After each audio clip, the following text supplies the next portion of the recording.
katawo ni Isaac sa intihon.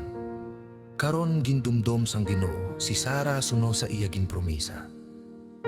Nagbusong si Sara kang nagbata sing lalaki bisan tigulang na si Abraham na tawo. Ang bata sa tiyon gid nga ginsiling sa tosang Dios. Ginalanan ni Abraham ang bata nga Isaac sang 8 na kaadlaw ang bata. Gintuli siya ni Abraham suno sa ginsugo sa iya sang Dios. Nagaedad si Abraham sang 9 katuig sang natawo si Isaac nagsiling si Sara. Ginpakadlaw ako sang Dios sa kalipay kag ang bisan. Sino nga makabati parte sini nga natabo sa akon magakadlaw man. Sino ang makahuna-huna nga magsiling kay Abraham nga makapatiti ako sang bata. Pero nakabata pagit ako bisan tigulang na siya. Nagdako si Isaac, tagsang adlaw nga ginlutas siya. Naghiwat si Abraham sang isa kadako nga punsyon.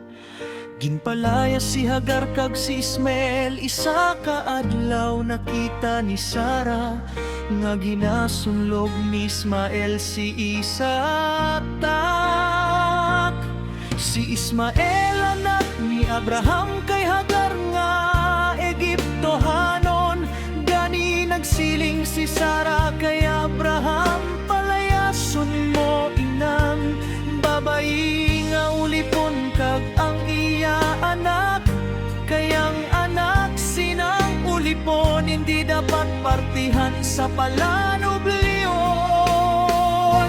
Sang akon anak nga si Isaac, naglain kit ang buot ni Abraham tungod kay anak man niya si Ismael. Pero nagsiling ang Diyos sa iya, hindi maglain ang buot mo parte kay Ismael kag kay Hagar. Tumana ang gusto ni Sara tungod sa kay Isaac.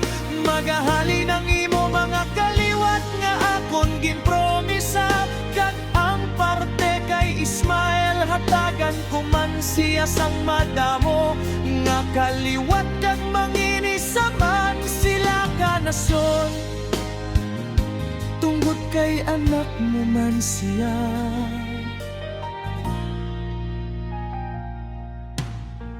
Gani aga pagit sang sunod nga adlaw, nagkuha si Abraham sang pagkaon kag tubig nga nasulod sa panit nga sulodlan.